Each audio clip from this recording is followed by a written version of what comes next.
नमस्कार, मैं अर्चना शर्मा। चढ़ती कला टाइम टीवी देख रहे हैं सभी दर्शकों का स्वागत करती हूं। आप देख रहे हैं हरियाणा के समाचार। समाचारों की शुरुआत से पहले एक नजर आज के मुख्य सुर्खियों पर।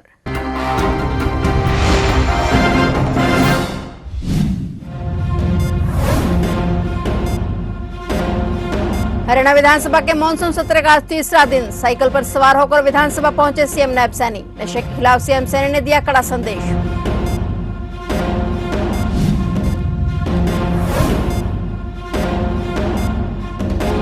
अब जेल में बंद कैदी बनेंगे कंप्यूटर इंजीनियर। हरियाणा सरकार का बड़ा फैसला। 5 जेलों में बंदियों के कौशल विकास के लिए 12 नए कोर्स शुरू।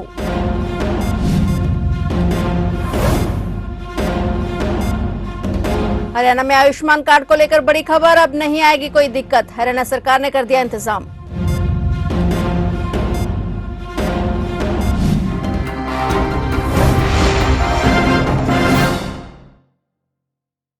और अब समाचार विस्तार से।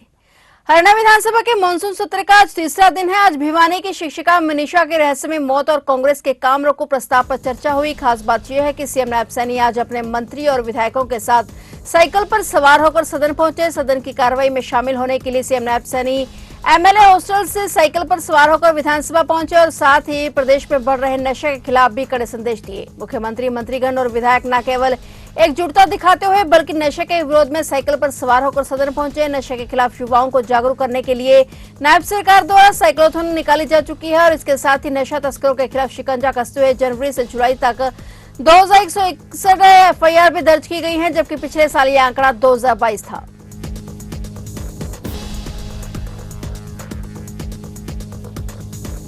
हरियाणा की 5 जेलों में बंदियों के कौशल विकास के लिए 12 नए कोर्स शुरू किए जा रहे हैं। साथ ही बंदियों को 3 साल के लिए कंप्यूटर इंजीनियरिंग डिप्लोमा करने का भी अवसर मिलेगा और इस दिशा में पायलट प्रोजेक्ट के तहत पर गुरुग्राम जेल में कंप्यूटर इंजीनियरिंग डिप्लोमा प्रशिक्षण केंद्र स्थापित किया जा रहा है। यह जानकारी सहकारिता, कारागार, निर्वाचन, विरासत और पर्यटन मंत्री डॉक्टर अरविंद शर्मा ने दी। हरियाणा सिविल सचिवालय में आयोजित समीक्षा बैठक की अध्यक्षता करते हुए जेल मंत्री डॉक्टर अरविंद शर्मा ने बताया कि बंदियों को सजा पूरी होने के बाद सरकारी और निजी क्षेत्रों में रोजगार के अवसर उपलब्ध करवाने के लिए तकनीकी शिक्षक विभाग के साथ सहयोग करेगा जा रहा है और जिसके तहत विभिन्न जिलों में तकनीकी कोर्स शुरू किए जाएंगे। जेल मंत्री ने बताया कि कौशल विकास के बाद बंदियों को सरकारी और निजी क्षेत्रों में रोजगार सुनिश्चित करने के लिए जेल विभाग ने कौशल रोजगार निगम लिमिटेड और विभिन्न उद्योगों के साथ समझौते किए हैं और साथ ही श्रम विभाग के सहयोग से सजा पूरी करने चुके हुए बंदियों को लोन भी उपलब्ध करवाए जाएंगे ताकि वे आत्मनिर्भर बन सके। अधिकारियों को निर्देश दिए गए हैं कि अधिक से अधिक बंदियों को इन औद्योगिक कोर्सों से भाग लेने के लिए प्रोत्साहित किया जाए।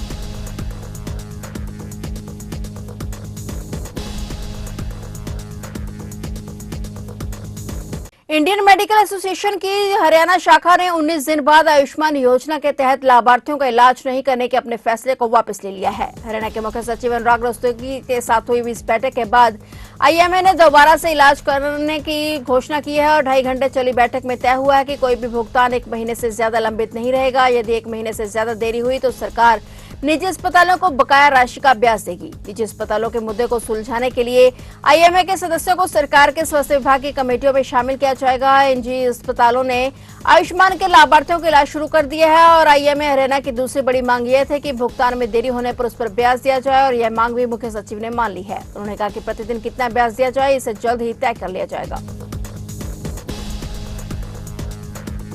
भिवानी की अध्यापिका मनीषा की संदिग्ध परिस्थितियों में मौत के बाद विपक्ष ने हरियाणा में कानून व्यवस्था को मुद्दा बनाकर सरकार को घेरना शुरू कर दिया है। सत्र के पहले ही दिन कांग्रेस विधायक इस मामले को जोरदार तरीके से उठा चुके हैं। अब विधानसभा में सवाल उठाए जा रहे हैं। विधानसभा में कालांवाली से कांग्रेस विधायक शिशपाल कहरावाला के अंतर्राष्ट्रीय प्रश्न पर मुख्यमंत्री नायब सिंह सैनी ने लिखे जवाब में विपक्ष को करारा जवाब दिया और मुख्यमंत्री ने दावा किया कि राज्य में कानून व्यवस्था पहले से बेहतर हुई है और पुलिस ने संगठित अपराधियों पर नकेल कसी है। सीएम ने कहा कि इनेलो और कांग्रेस सरकारों के दौर में एफआईआर तक दर्ज नहीं होती थी। अब गैंग चलाने वाले अपराधी या तो जेल में है या पुलिस मुठभेड़ में मारे गए हैं। मुख्यमंत्री के मुताबिक 2024 में 42 मुठभेड़ हुई जिसमें 7 गैंगस्टर मारे गए और 57 घायल होकर गिरफ्तार किए गए। उन्होंने बताया कि वर्ष 2017 में संगठित अपराध पर अंकुश लगाने के लिए एसटीएफ का गठन किया गया और इसके बाद कई अपराधी प्रदेश छोड़ने को मजबूर हुए। अब राज्य में एसओपी लागू की जा रही है ताकि संगठित अपराध पर स्थायी रोक लगाई जा सके। वहीं सीएम ने यह भी स्वीकार किया है कि पुलिस बल में खासकर सिपाही से लेकर सब इंस्पेक्टर स्तर तक कई पद खाली हैं जिन्हें जल्द ही भरा जाएगा।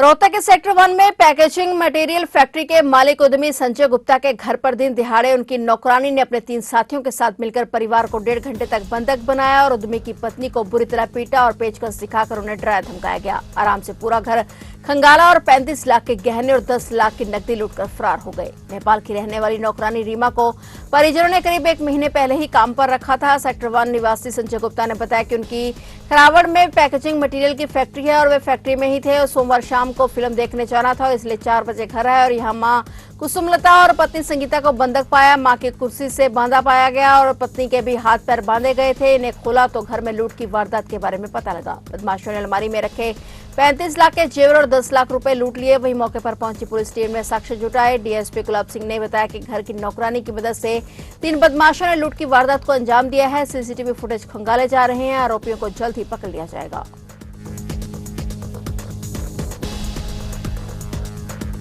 बिलासपुर थाना एरिया में यूनिवर्सिटी के हॉस्टल में बीटेक फाइनल ईयर की छात्रा फंदे पर लटकी मिली है। छात्रा मूल रूप से अलवर राजस्थान की रहने वाली थी और देर रात तक रूममेट अपनी एक दोस्त का बर्थडे सेलिब्रेशन करके वापस हॉस्टल लौटी तो कमरा अंदर से बंद था। वार्डन और सिक्योरिटी गार्ड ने जब दरवाजा तोड़ा तो अंदर छात्रा फंदे से लटकी मिली। सूचना मिलते ही पुलिस मौके पर पहुंची और शव कब्जे में लेकर पोस्टमार्टम के लिए भेज दिया गया। वहीं परिजनों का आरोप है कि उनकी बेटी ने आत्महत्या नहीं की बल्कि उसे मारकर लटकाया गया है, क्योंकि फंदे पर लटके हुए जब उन्होंने भूमिका को देखा तो उसके पैर पूरी तरह से जमीन पर लगे हुए थे और वह मामले में बिलासपुर थाना पुलिस ने कुछ भी बोलने से इनकार कर दिया है। फिलहाल पुलिस ने शव का पोस्टमार्टम कराया है और पोस्टमार्टम रिपोर्ट के मुताबिक ही पुलिस आगामी कार्रवाई करेगी।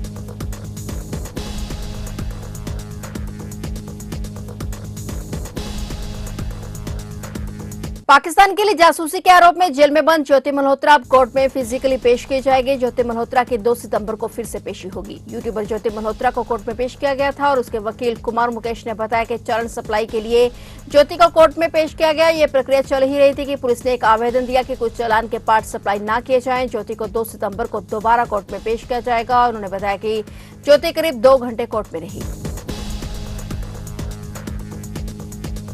हरियाणा के यमुनानगर में दहेज के लालची परिवार ने एक विवाहिता को मौत के घाट उतारने के बाद पति और उसके मां बाप ने ऐसी कहानी रची कि हर किसी को उस पर विश्वास हो गया। लेकिन मौत के 6 महीने बाद आई पोस्टमार्टम रिपोर्ट ने उनकी पूरी साजिश को बेनकाब कर दिया। पोस्टमार्टम के मुताबिक महिला की गला दबाकर हत्या की गई, जबकि कहानी सांप के काटने से मौत बताई गई थी। दरअसल यमुनानगर जिले के बिलासपुर कस्बा के गाँव मियावाला में एक महिला की दहेज के दानवों ने जान ले ली। मामला 26 फरवरी 2025 का है। शबनम की गला दबाकर हत्या कर दी गई और हत्या को हादसे का रूप दे दिया गया। 6 महीने बाद हत्याकांड से पर्दा उठा तो पुलिस के पैरों तले से जमीन खिसक गई। पोस्टमार्टम रिपोर्ट के अनुसार शबनम की गला दबाकर हत्या कर दी गई थी और उसके बाद तुरंत बाद ही बिलासपुर पुलिस हरकत में आई और शबनम के पति शमीम अख्तर से सख्ती से पूछताछ की। पुलिस के आगे शबनम के पति ने पूरा सच उगल दिया। उसने बताया कि दहेज के लिए शबनम की गला दबाकर हत्या की गई थी। 6 महीने बाद आई पोस्टमार्टम रिपोर्ट ने न सिर्फ शबनम के परिवार को न्याय दिलाया बल्कि इस केस में शबनम के पति शमीम अख्तर, उसके पिता इकबाल और उनकी मां जरीन परवीन को भी पुलिस ने गिरफ्तार कर लिया है। वो उन्हें कोर्ट में पेश कर रिमांड पर लिया जाएगा।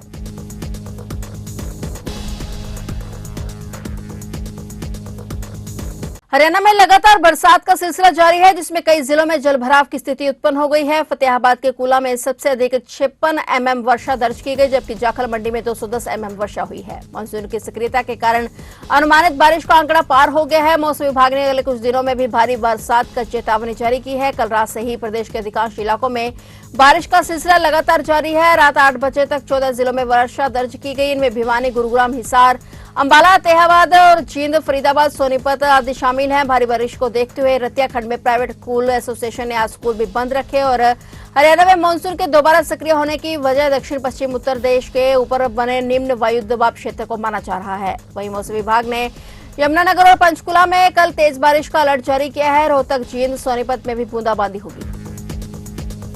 तो आप देख रहे थे हरियाणा के समाचार और नए समाचारों के साथ फिर से हाजिर होंगे। तब तक के लिए देखते रहिए चढ़ती कला टाइम टीवी।